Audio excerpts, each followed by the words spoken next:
ছাব্বিশে বিধানসভা ভোটের আগে মমতার মুসলিম ভোটের দিকে নজর কংগ্রেসের। কংগ্রেস হাইকমান্ড সূত্রে খবর, এই মুসলিম ভোট নিয়ে মাথা ঘামাচ্ছেন স্বয়ং কংগ্রেস নেত্রী প্রিয়াঙ্কা গান্ধী। রাজ্যে মুসলিম অধ্যুষিত জেলাগুলি, যেখানে প্রায় ৮০টির বেশি বিধানসভা আসন, সেখানে মুসলিম ভোটই প্রধান ফ্যাক্টর। আর সেখানেই নিজের কোর টিমের মারফত সরাসরি যোগাযোগ রাখছেন প্রিয়াঙ্কা। পরিসংখ্যান দেখলে বোঝা যাবে মুর্শিদাবাদ, মালদা ও উত্তর দিনাজপুর তো আছেই, এমনকি উত্তর ২৪ পরগনা ও নদিয়ায় শীত কাটতে চাইছে কংগ্রেস।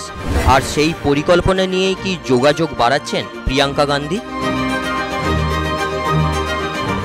একদিকে মমতা বন্দ্যোপাধ্যায়ের ইমেজ, অন্যদিকে লক্ষ্মীর ভাণ্ডার, এই দুয়ের মাঝে আখেরে কি লাভ তুলতে পারবেন প্রিয়াঙ্কা গান্ধী?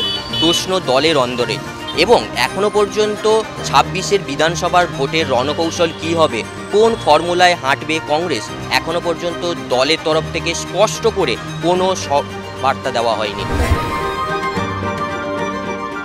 প্রশ্ন উঠেছে, রাজ্যের মুসলিমদের সঙ্গে কি বাঁধন আলগা হচ্ছে মমতার? সেই সুযোগটা কি কাজে লাগাতে চাইছেন প্রিয়াঙ্কা? সঙ্গে আরও প্রশ্ন, ওয়াকফ সংশোধনী ইস্যুতে কি আরও আক্রমণাত্মক চেহারায় তৃণমূলকে সংসদে দেখতে চেয়েছিলেন রাজ্যের মুসলিমরা? তারা কি হতাশ? বিলের বিরোধিতায় কংগ্রেস সুপ্রিম কোর্টে গেছে, কিন্তু তৃণমূলের স্ট্যান্ড কি? প্রশ্ন তুলেছেন অনেকেই। এইসব দেখে রাজ্যের মুসলিম সম্প্রদায় কি তৃণমূলের প্রতি মোহভঙ্গ হচ্ছে, আর সেই সম্ভাবনার সদ্ব্যবহার করতে চাইছেন প্রিয়াঙ্কা?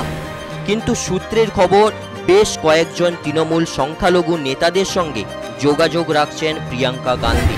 সূত্রের খবর, সব যদি ঠিকঠাক থাকে তাহলে বাংলার রাজনীতিতে ২০২৬-এ অনেক কিছু পরিবর্তন হতে পারে এবং বাংলার রাজনীতির ছবিটা অনেকটাই পাল্টে যেতে পারে। এবং ২০২৬-এ বিধানসভা কংগ্রেস অধিক সংখ্যক সিট নিয়ে এই রাজ্যে আসতেও পারে। ক্যামেরায় গৌতমের সঙ্গে সুমন, চ্যানেল হিন্দুস্তান।